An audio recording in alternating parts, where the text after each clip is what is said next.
Let's go.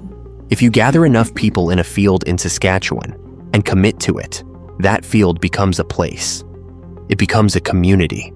It becomes Forget.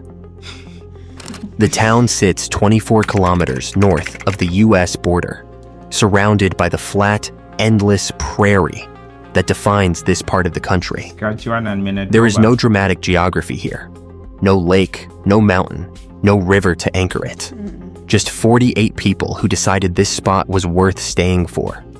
In a country obsessed with building cities, Forget is a reminder that sometimes 48 is enough. Number 6. Welcome back to another reaction video, ladies and gentlemen. Today's video is a bit weird because we're learning 10 weirdest Canadian cities that you've never heard of. What? Yeah. Really? What a title. That is Canada. Let's find out what these cities look like. I'm ready. I'm in. I know I'm in for it. Nasty surprise here, but I love it. It's Canada. Subscribe. Canada is the second largest country on Earth, but most people only see Toronto, Vancouver, and a handful of national parks. In this video, we go into the Canada nobody talks about. All right. To a mining town that told the government to hell with Hitler and refused to change its name, even during World War II. To a What? I don't understand. The first one was crazy. Swastika. Swastika. to hell with Hitler and refused to change its name, even during World War II. What? To a city whose entire identity was built around a science fiction paperback that prospectors found abandoned in the wilderness. To a province where the government paid 30,000 people to abandon their homes, and some of them literally floated their houses across the bay rather than leave them behind. And to a town where Jimmy Kimmel was named mayor, and where the real captain did not exactly have a dignified name. These are 10 Canadian towns so weird, you'll swear they can't be real. Jimmy Kimmel, the one who owns a late night show in the US, how could he be a mayor in Canada? Late night shows. These are 10 Canadian towns so weird, you'll swear they can't be real. Okay. Number 10, Nameless Cove, Newfoundland, the town that gave up.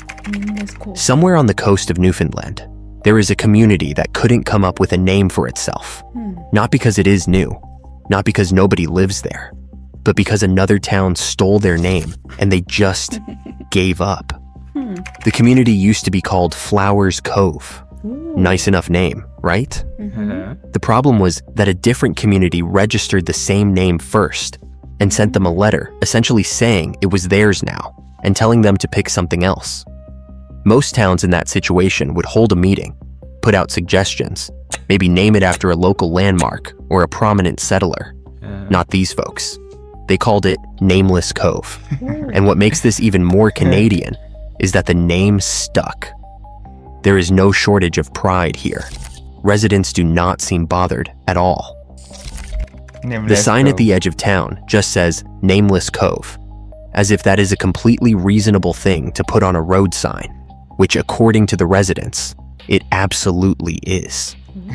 In a way, Nameless Cove. Yeah. Anybody who knows this kind of community, please tell Let us us about know. it. I mean, What? I'm enjoying this video. I'm loving it. as if that is a completely reasonable thing to put on a road sign, which according to the residents, it absolutely is. In a way, there is a quiet genius to it. Why waste time on a name nobody will remember when Nameless says everything?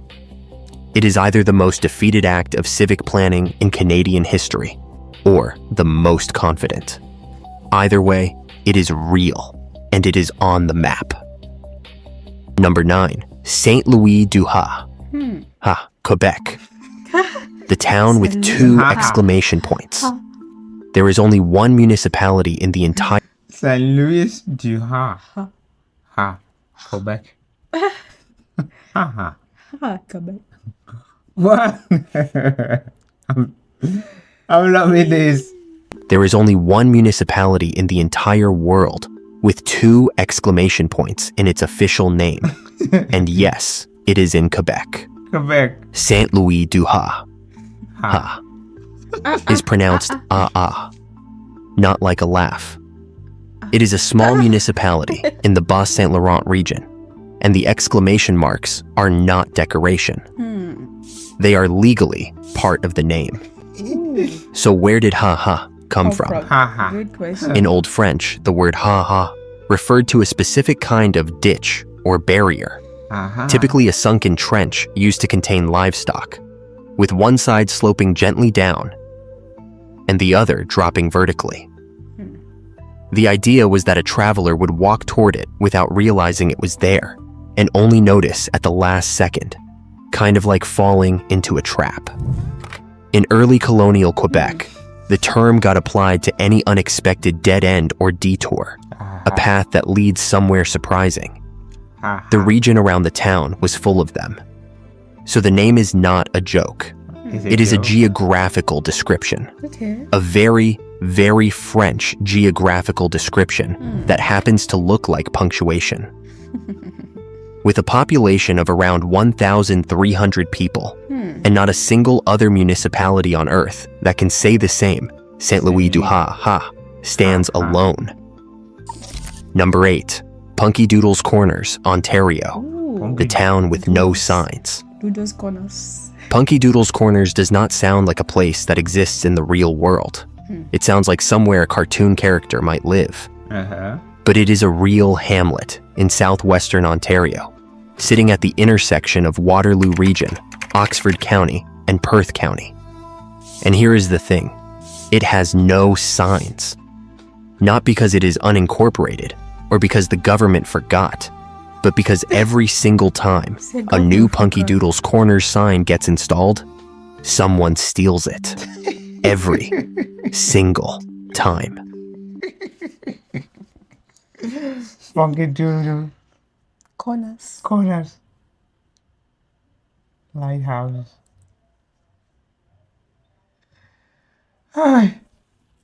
Canada, you all have enough in store for us. Stories. Enough stories. They are always been. They are always told. Please let us know about these communities, about these towns. Stored. Yeah. Someone steals it. Right. Every single time. Wow. The town went through sign after sign until the municipality essentially threw up its hands and stopped replacing them. So if you are driving through and you want to know you have arrived in Punky Doodle's Corners, you just have to know. Oh. The name itself is genuinely mysterious. Unlike most Ontario place names, which reference Indigenous words, English settlers, or local geography, Punky Doodle's does not come from anything identifiable. There is no settler named Punky Doodle, no known Indigenous or French origin. Researchers have been trying to trace it for decades without success. It is a hamlet with a nonsense name, no signs, and absolutely no explanation for either of those things. Okay. That, honestly, is very on brand for a place called Punky Doodle's Corners. Punky Doodle's Corners. Number 7, Forget, Saskatchewan, population 48. There is a village in southern Saskatchewan called Forget, population 48. It was named after Amédée Emmanuel Forget. Population 48. 48 people. Yeah. I didn't put it to bed. Emmanuel Forget. They should be put it to bed to increase the population. Like Lieutenant Governor of Saskatchewan. Forget. Forget. With 48 people. Never remember. Make sure you forget. We are just on saying nameless. Now we're entering Forget. Nameless Cove. And now Forget. we're at Forget Saskatchewan. It was named after Amédée Emmanuel Forget, a former lieutenant governor of Saskatchewan, so the name has a perfectly legitimate origin. But that does not make it any less surreal to drive through a village where the welcome sign essentially reads, Welcome to Forget. What makes Forget genuinely remarkable is not the name, it is the attitude. The 48 people who live here know each other by name. Not because they have to, but because in a village that small, there is no other way. The community has developed a quiet identity around its absurd scale. Their unofficial motto is, take enough people to the middle of nowhere that it becomes somewhere. That is it. That is the whole philosophy. That's cool. If you gather enough people in a field in Saskatchewan and commit to it, that field becomes a place. It becomes a community. It becomes Forget. The town sits 24 kilometers north of the US border, surrounded by the flat, endless prairie that defines this part of the country. There is no dramatic geography here. No lake, no mountain, no river to anchor it. Just 48 people who decided this spot was worth staying for. In a country obsessed with building cities, Forget is a reminder that sometimes 48 is enough. Number 6. Head smashed in Buffalo Jump, Alberta. A name that explains exactly what happened. There is a UNESCO World Heritage Site in southern Alberta called Head Smashed in Buffalo Jump. And before you ask, yes, that is exactly what it sounds like. For nearly 6,000 years, indigenous peoples of the Blackfoot Nation used this cliff to hunt bison. The method was stunning in its precision. Over 10 kilometers of stone-lined lanes were built across the prairie, funneling buffalo herds toward the cliff edge. Runners disguised in wolf skins harried the herd from behind. Others in bison hides positioned at the front encouraged the lead animals forward. One step at a time, thousands of pounds of buffalo got directed. And when the cliff appeared, it was too late to stop. The bones at this site go 40 feet underground. Researchers estimate more than 120,000 bison were driven off this cliff over the millennia. But where does the name come from? According to Blackfoot legend, a young man wanted to watch the bison fall from below the cliff. He did not account for how many there would be. He was found crushed beneath the cascade of carcasses, his head smashed in. The site was named after him. Today, it is a world-class museum, built into the sandstone cliff itself, with 5 levels of exhibits.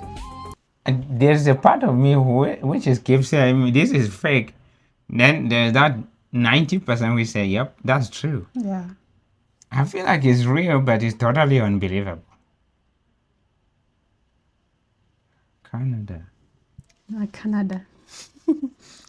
You know, when I first heard like the description of the video saying Weird stuff. yeah, I was like, okay, let's have it. Let's just go. Let me see if there's actually a city that they are going to call that I've not heard of or I'm not familiar to. Yeah, well, you have heard absolutely none that you're familiar with. In fact, I'm super shocked. And then? Super shocked. Nothing feels similar. God. Cliff itself, with 5 levels of exhibits. Over 2.75 million visitors have walked through since it opened in 1987. But the name has not changed, and it should not. Number 5, Flin Flon, Manitoba, is the only city in the world named after a science fiction character. It starts in 1905 with a dime novel called The Sunless City. The hero's name was Josiah Flintabate, Flonatin, a grocer turned explorer who built a submarine and piloted it down a bottomless lake, through an underground river, and into the center of the earth, where he discovered a society where women ruled and the streets were paved with gold. Fast forward to 1914. A group of prospectors was pushing through the wilderness of northern Manitoba looking for ore. They found a strange dark lake with a hole at the bottom that seemed to drop into nothing. Someone in the group had a copy of The Sunless City. They looked at the hole, they looked at the book, they looked at the hole again. One of them said that must be where old Flin Flon came up and shook his whiskers. They named the ore discovery after him. The mine was built, and the city followed. Today, at the entrance to Flin Flon, there's a 24-foot fiberglass statue of Josiah Flintabate Flonatin, designed by Al Cap, the cartoonist behind Little Abner. It stands guard over a city of 5,000 people, built entirely on a fictional prospector's legacy. The city straddles two provinces. The mine made it famous, but the name made it unforgettable. Flin Flon. There are some town names you see on a map and assume must be a typo. Dildo, Newfoundland, is not a typo. It is a legally incorporated community with a population of about 800 people who call themselves, officially, Dildoyans. The town dates back to the 1600s. Archaeological evidence suggests indigenous peoples lived on Dildo Island as far back as 2000 BC. European fishermen settled it to exploit the bay's cod, whale, and seal populations. In 1889, it opened the world's first codfish hatchery. Nobody is entirely sure where the name came from. The most likely explanation is that it referred to a cylindrical pin on a rowboat used to guide the oar, a thole pin that was sometimes called a dildo pin in Old English. What? Captain James Cook, who mapped Newfoundland's coastline in the 1700s with a notorious sense of humor, is also a leading suspect. Residents have resisted all efforts to rename the town. Multiple petitions have been filed. None have succeeded. In 2019, Jimmy Kimmel dedicated several episodes of his late-night show to Dildo, and he was eventually named honorary mayor. He gave the town a Hollywood-style sign to put on the hillside overlooking the bay. It still stands. Their annual festival is called Dildo Days. It is led by a mascot called Captain Dildo. The whole town has embraced it completely, and honestly, good for them. That is really weird. Number 3, Vulcan, Alberta, the town that Star Trek saved. In 1912, a Canadian Pacific Railway surveyor named a small farming settlement in southern Alberta after the Roman god of fire. He liked classical mythology. The streets were already named after gods, and Vulcan sounded right. That's it. That was the whole reason. He had no idea that 54 years later, Gene Roddenberry would name Spock's home planet the same thing. For decades, nobody made the connection. Vulcan was just a small prairie town, growing wheat and struggling like any other. Okay. By the 1980s, it was DIYing, businesses closing, the hotel on Main Street boarded up, people leaving. Then someone noticed that tourists kept stopping to take photos of the Welcome to Vulcan sign. In 1992, the town held its first Star Trek convention. Tickets were sold by the local funeral home director, who remembers picking up calls with big silence on the other end. The next year, more people showed up. Then more. In 1995, they unveiled a 9-foot, 5-ton replica of the USS Enterprise outside town. Wow. In 1998, a tourist center shaped like a spaceship opened, with a welcome sign in English, Klingon, and Vulcan. In 2010, Leonard Nimoy came to town. They gave him a bust and his handprint in concrete. Today, 30,000 people visit Vulcan each year. Wow. The town of 2000 that was dying is now thriving because of a naming coincidence that happened half a century before Star Trek existed. Number 2, Newfoundland's 300 ghost towns. The government made them leave. Ghost towns, like the ones we have here in the Northwest. 300 ghost towns. But Like ghost towns, abandoned towns. It's not even like a traditional thing that you do in like the Northwest where people don't go out on Monday. You talk about a ghost town where there's nobody living in the town. The house is in there.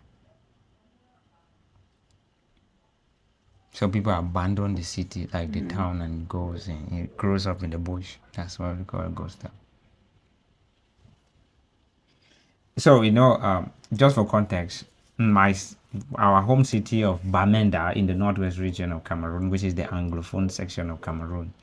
We have separatists that have been struggling to separate from Cameroon. They've been fighting against government forces. And later on, they declared that on Mondays, nobody comes out to sell or do anything. Let the city just be quiet. There's no activity in the city. So Monday is declared ghost towns in the northwest and the southwest cities of Bamenda and Buea. That is what he said. And then other major towns around the northwest region. So that's what we understand as ghost towns. Yeah. Yeah. But actually, in this case, that abandoned towns. Okay. Yeah.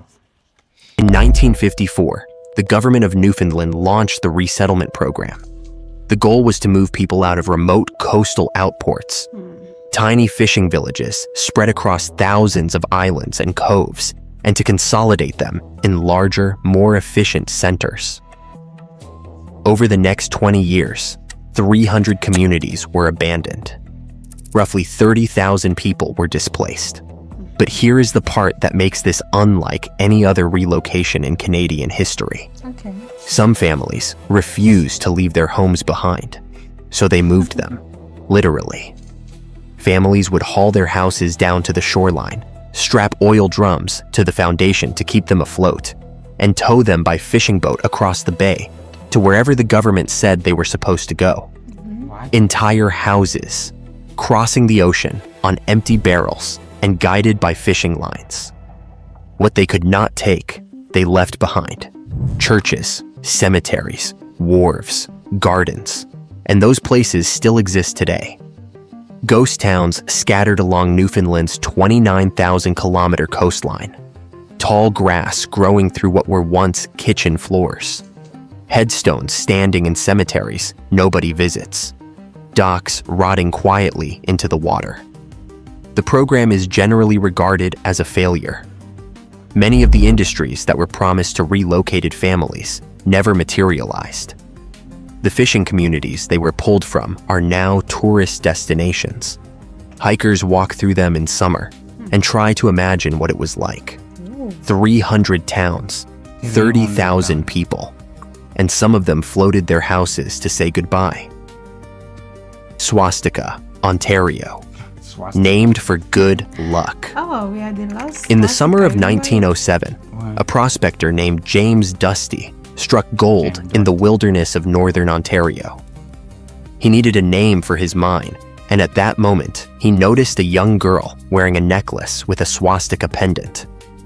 In 1907, the swastika was an ancient good luck symbol used across cultures for thousands of years.